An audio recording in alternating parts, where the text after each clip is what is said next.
ایک سفر میں حضور علیہ السلام اور اصحاب گامزن تھے کہ راستے میں قیام کیا تو ایک قبیلے کی صلح کروانے کے لیے حضور علیہ السلام تشریف لے گئے۔ وہاں کچھ تاخیر ہو گئی تو صحابہ نے حضرت ابوبکر صدیق کو کہا کہ حضور رک گئے ہیں تو نماز کا وقت جا رہا ہے، آپ نماز پڑھا دیجیے۔ حضرت ابوبکر صدیق رضی اللہ تعالیٰ عنہ مصلی پہ کھڑے ہو گئے۔ اب نماز شروع ہوگی، ادھر سے حضور بھی فارغ ہو گئے تو آقا کریم تشریف لائے۔ تو آقا کریم علیہ السلام جو ہی تشریف لائے تو صحابہ کی صفیں بندی ہوئی تھی، حضور کو دیکھا انہوں نے راستہ چھوڑ دیا۔ پیچھے سے لے کر کے مصلی تک صحابہ نے حالت نماز کے اندر حضور کے لیے راہ گشادہ کی۔ کاش کہ یہ حدیث سب لوگوں نے پڑھی ہوتی اور امت میں اتنے فرقے نہ بنتے اور یہ سوچ کبھی نہ پنپتی کہ نبی کے خیال سے نماز ٹوٹتی ہے۔ یہاں تو راستے چھوڑے جا رہے ہیں، یہاں تو پروٹوکول دیا جا رہا ہے۔ اللہ اکبر۔ اور یہ حدیث کہیں چھپی نہیں ہے، بخاری کے اندر چھپی ہوئی ہے۔ اللہ اکبر۔ آقا کریم علیہ السلام تشریف لائے تو صحابہ نے راستہ چھوڑنا شروع کر دیا۔ نماز بھی چل رہی ہے اور حضور کا راستہ بھی چھوڑ رہے ہیں۔ بالکل حضرت ابوبکر صدیق کے پیچھے آ کے حضور کھڑے ہوئے۔ وابو بکر لا یلتفت یمینا ولا یسارا، جب آپ نماز پڑھتے تھے تو نہ دائیں دیکھتے نہ بائیں دیکھتے، پوری توجہ انہماک ہوتا۔ وہ اپنی کیفیات کے جہان میں ڈوبے تھے اور حضور آ کے پیچھے کھڑے ہو گئے۔ صحابہ نے اپنے ہاتھوں کی پشت پہ ہاتھ مارنے شروع کر دیے۔ مکعن و تصدیہ، قرآن نے تالی لگانا، سیٹی مارنا یہ شیطانی اعمال ہیں، لیکن ہاتھ کی پشت پہ ہاتھ مار کے متنبع کرنا یہ مختلف مواقع کے اوپر یہ جائز ہے۔ اب جب حضور آ کے پیچھے کھڑے ہو گئے اور صحابہ سمجھے کہ حضرت ابوبکر صدیق ایک استغراق کے عالم میں ہیں، ایک کیفیت کے جہاں میں ڈوبے ہیں، تو انہوں نے اپنے ہاتھوں کی پشتوں پہ ہاتھ مارنے شروع کر دیے۔ تو حضرت صدیق اکبر سمجھ گئے کوئی غیر معمولی واقعہ ہو گیا۔ دیکھا پیچھے حضور کھڑے تھے۔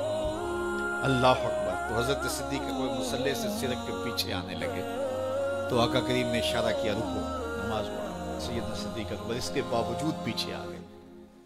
کبھی ہوتا ہے حکم اور کبھی ادب آگے ہوتا ہے۔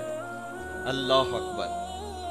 حضرت سیدنا علی المرتضیٰ رضی اللہ تعالی عنہ کو کہا نا حضور نے صلح حدیبیہ کے موقع پہ، صلح نامہ لکھوایا جا چکا تو لکھا یہ محمد رسول اللہ اور قریش کی جانب سے ہے۔ تو عروہ نے کہا اگر محمد رسول اللہ مان لیں ہم تو پھر لڑائی کس چیز کی ہے؟ تو اس لیے محمد رسول اللہ نہیں، محمد بن عبداللہ لکھا جائے۔ تو وہ اس بات پہ بضد ہو گئے، اور اگر ایسا نہیں ہوتا تو معاہدہ ٹوٹ رہا تھا۔ تو حضور نے حضرت علی المرتضیٰ سے کہا کہ چلو رسول اللہ کا لفظ مٹا دو۔ عرض کی میں تو نہیں مٹاؤں گا، میں تو نہیں مٹاؤں گا، یہ نام میں تو نہیں مٹا سکتا۔ پھر حضور نے خود مٹایا۔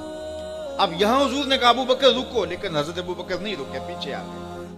اور پھر حضور خیر مصلی پہ گئے، نماز ہوئی، سلام پھرا تو حضرت ابو بکر صدیق رضی اللہ تعالیٰ عنہ کو حضور نے کہا ابو بکر جب میں نے کہا تھا تم رکے رہو تو تم کیوں پیچھے آئے؟ تو سنو حضرت ابو بکر نے کیا جواب دیا رضی اللہ تعالیٰ عنہ۔ کروڑوں سلام، لاکھوں عقیدتوں اور نیاز مندیوں کے خراج ان کی چوکھٹ پہ عرض کرنے لگے ما کان لابن ابی قحافہ ان یؤم رسول اللہ صلی اللہ علیہ وسلم۔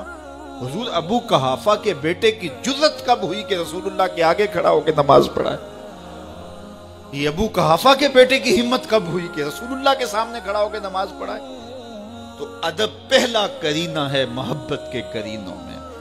حضرت ابو بکر صدیق رضی اللہ تعالی عنہ نے اگر حضور علیہ السلام کی اطاعت اور حضور کی محبت، ادب، فرما برداری اور جانثاری کے انوکھے باب رقم کیے ہیں، لیکن حضور نے بھی ان کو جو اعزازات دیے۔ ایک خاتون آئی مسئلہ پوچھنے، آقا کریم نے فرمایا پھر آ جانا۔ اس نے کہا پھر آؤں اور آپ نہ ملیں، تو کہا میں نہ ملوں ابو بکر تو ملیں گے نا۔